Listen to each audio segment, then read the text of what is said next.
Today's podcast was made possible by the Department of Communications of the Diocese of Arlington, which is funded by the Bishop's Lenten Appeal. We thank all who support this critical appeal and ministries it funds.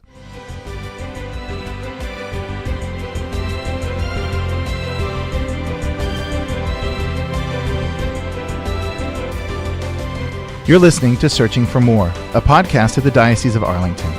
On this episode, he's appeared in hundreds of films, but actor James Faulkner says playing the lead role in the movie, Paul, Apostle of Christ, changed his life. For Billy, it was extraordinary and transformative. Why the actor says that he didn't play Paul. Paul played him. This episode's host is Billy Atwell, Chief Communications Officer for the Diocese. All right, James, thank you so much for joining me on the podcast. How are you doing? I'm doing good, thank you, Billy. It's a pleasure to hear from you. So for those who have not had an opportunity to see the film yet, talk a little bit about what the film encompasses. We know a little bit of Paul's life.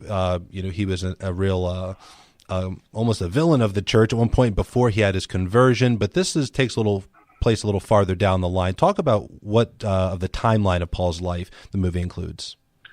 Well, the timeline of Paul's life, as I understand it, this, as you know, approximately 30 years after the death of Jesus Christ and the crucifixion, Saul, at this point, is an ex-pugilist, an enforcer for the synagogue, for the Jewish faith, for the Sanhedrin, and as such, it is his duty to find and persecute Christians. He says himself, I was perfect in the ancient law of Israel. And of course, he doesn't see himself as a sinner at that point. He thinks that he's doing absolutely right by the synagogue and by the elders. And then he is struck down, as you know, on the road to Damascus. And God speaks to him, Saul, Saul, why persecutest thou me so? And he's blinded.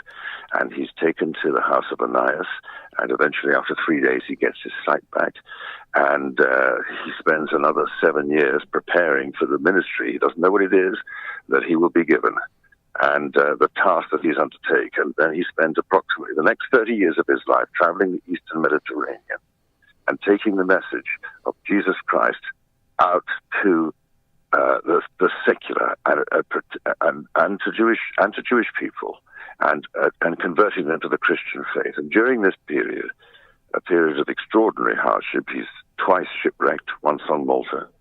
He's stoned 2 times, buried to the neck in stones, and scourged and chased from town to town and city to city. And the film finds him now in Rome for the second time, and under sentence of death from the Emperor Nero.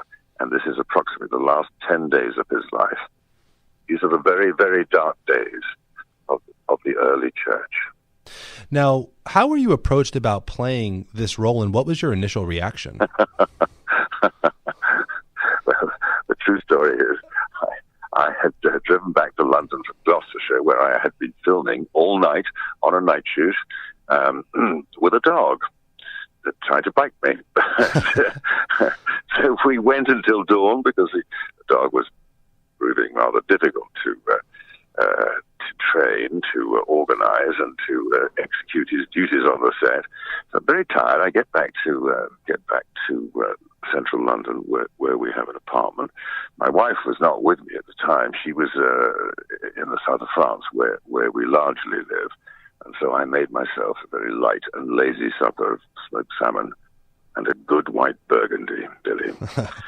Midnight, the phone rings. It's my manager in Los Angeles.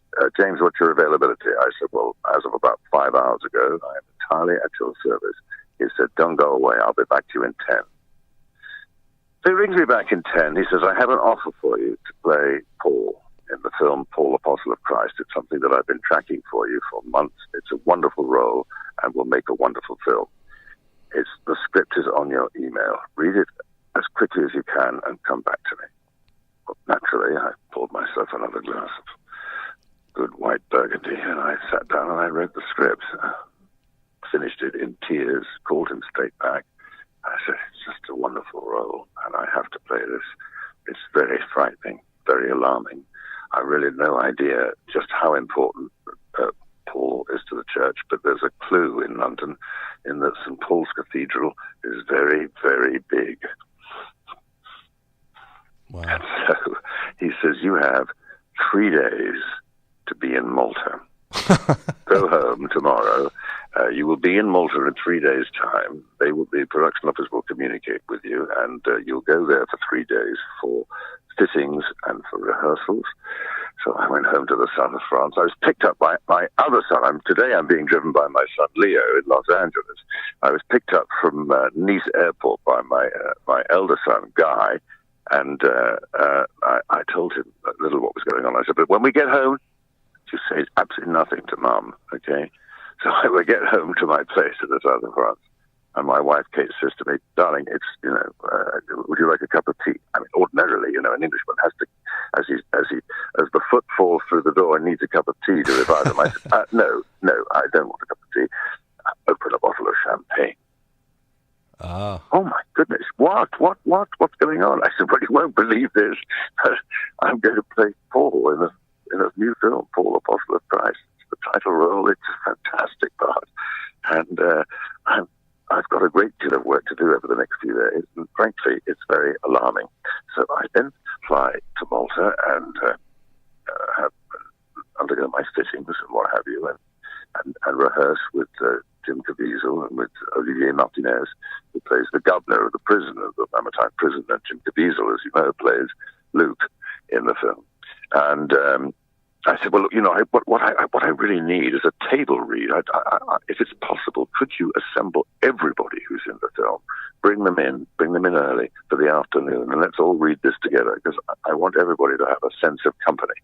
We have very little time to shoot. I don't want anybody coming in feeling that they're just coming in for a day or 2 days and they never really join in the enterprise that we're about to undertake.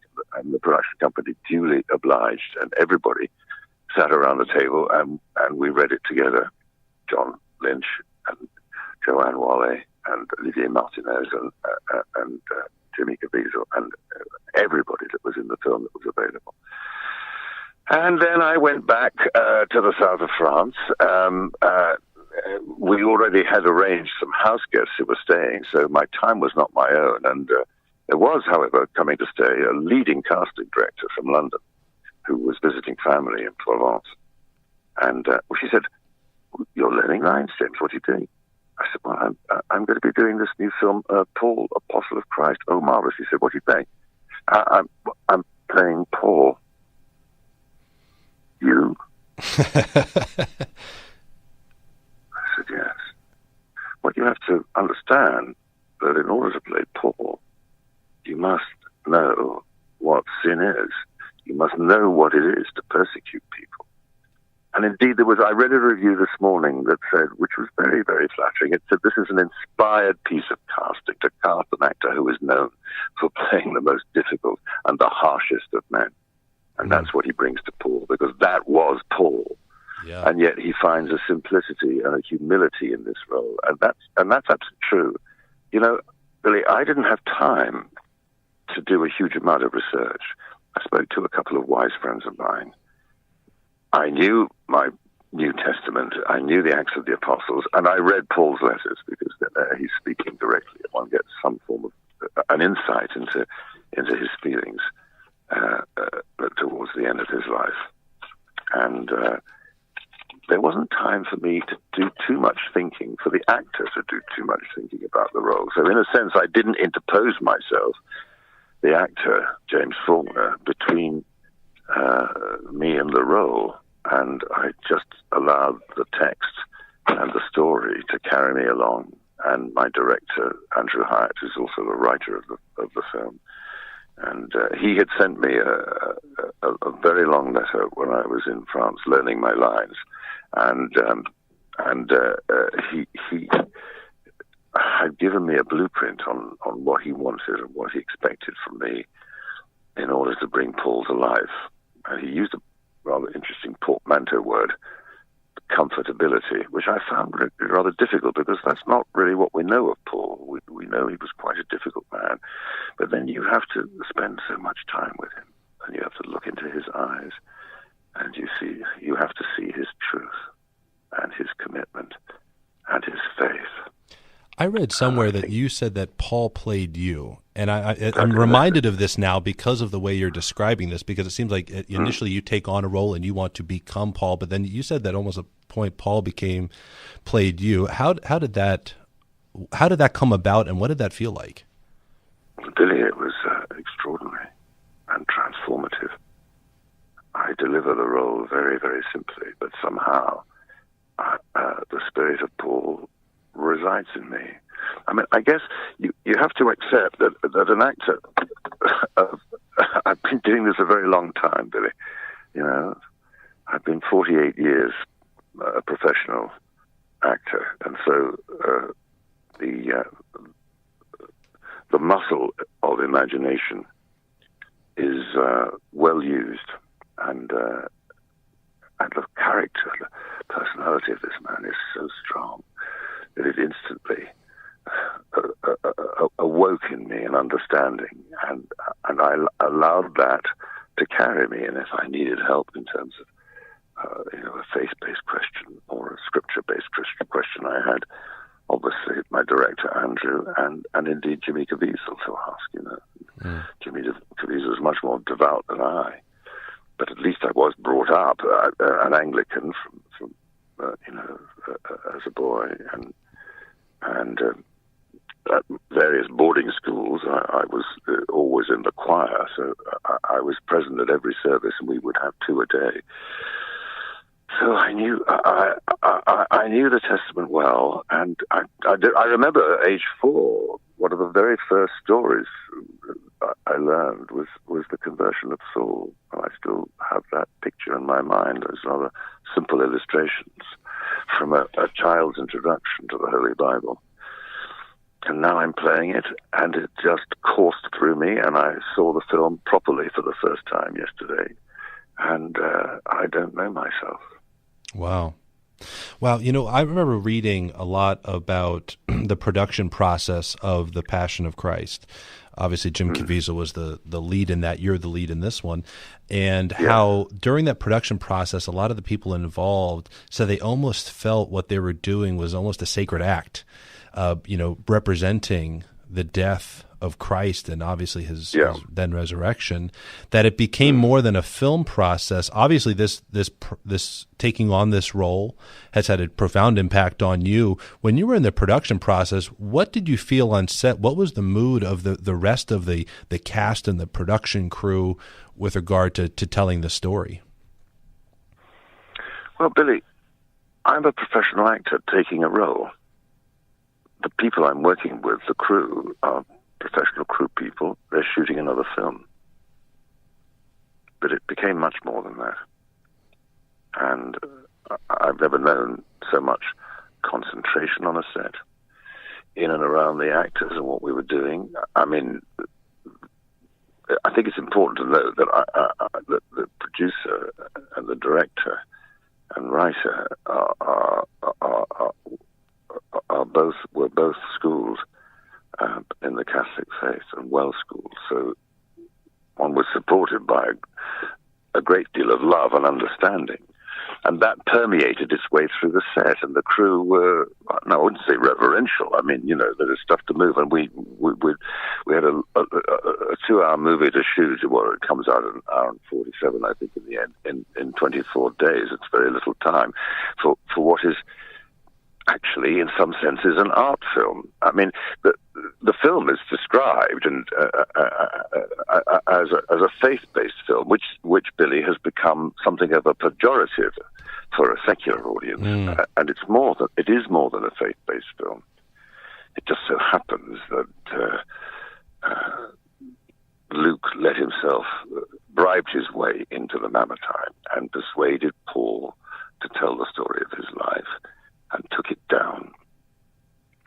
And that became the Acts of the Apostles. And those moments when he speaks these words for the first time were annotated and have come down to us through the millennia. And they're very powerful. And And I would hope that a lot of people go and see this film who are not particularly religious and who would ordinarily avoid a faith-based film and take a great deal away from it. I mean, this is a chance. I can't name you another moment when a really difficult man is allowed his redemption on screen in quite an extraordinary way at the end of the film, and I defy you not to be moved by it. Because it's a universal experience for anyone who's willing to be humble, admit where they're weak, acknowledge where their strengths can be used. But the humility of acknowledging wrong and correcting course is a universal feeling, even for those who are non-religious.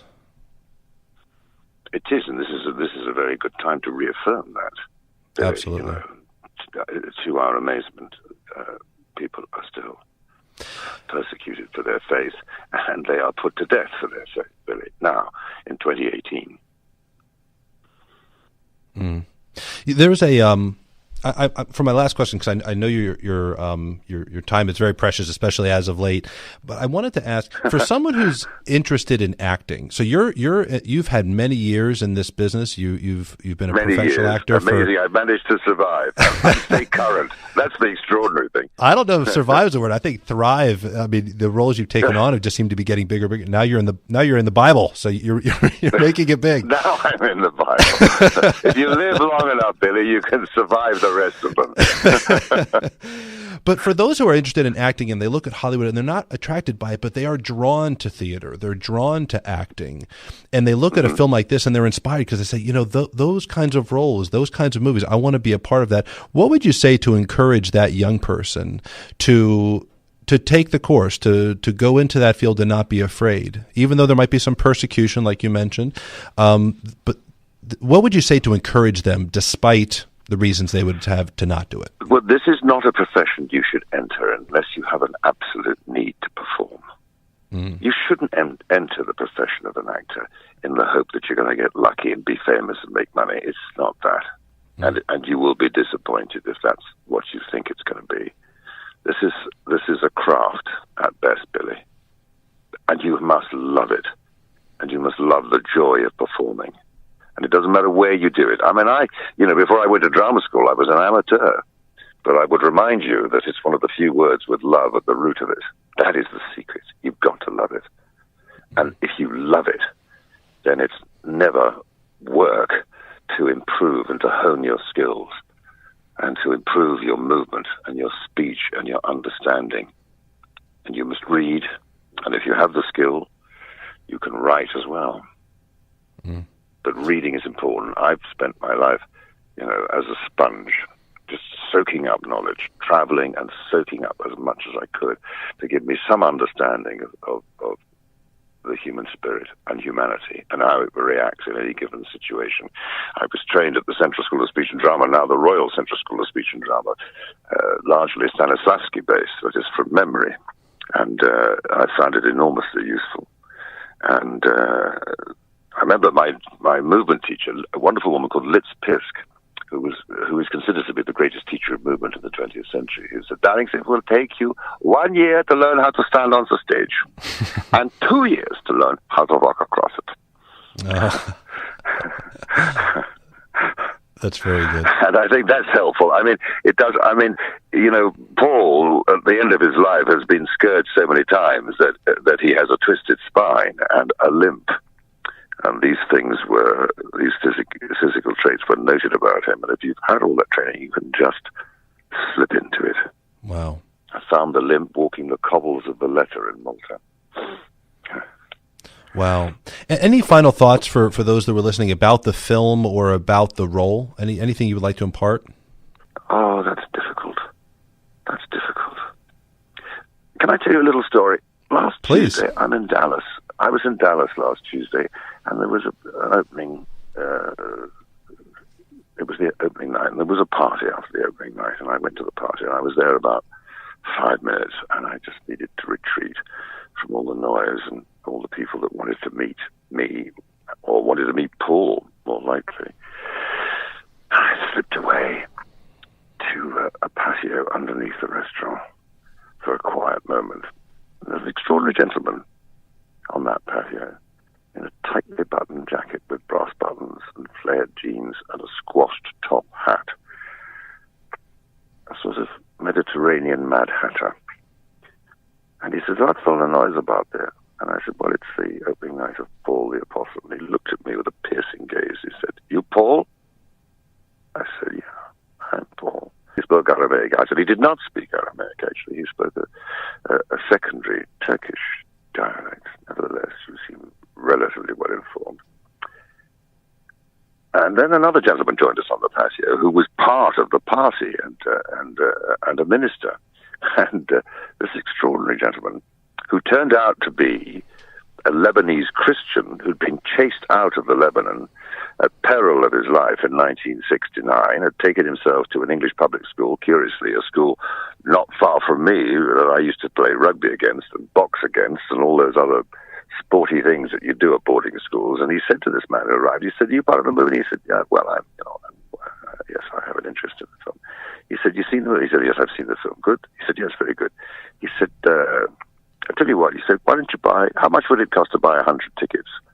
And this gentleman said, well, I don't know. He said, well, I guess $600-800. He said, buy 100 tickets. What? He said, and give them to my friends? He said, no, don't give them to your friends. Give them to your enemies. Now that's telling, Billy. Yeah. Wow. Buy some tickets. Absolutely. Give them to your enemies, or give them to the people who would not go to a film like this, or give them to someone with whom you have some difficulty. Take them, make them go, and they'll be better for it. James Faulkner, you've been very gracious and generous with your time. I'm so grateful for your time and these amazing stories, really giving people a beautiful insight into yourself and the role that you took on and the role that eventually played you. Thank you so much. Billy, it's been a pleasure. Thank you. God bless. God bless. Thank you for listening to Searching for More. If you enjoyed this podcast, please write a review on iTunes, Google Play, or Stitcher. Also, make sure you follow the Diocese and the Arlington Catholic Herald on Facebook, Twitter, and Instagram. And subscribe to our YouTube channels for regular videos that will inspire, educate, and inform you about the Catholic faith and our diocesan community.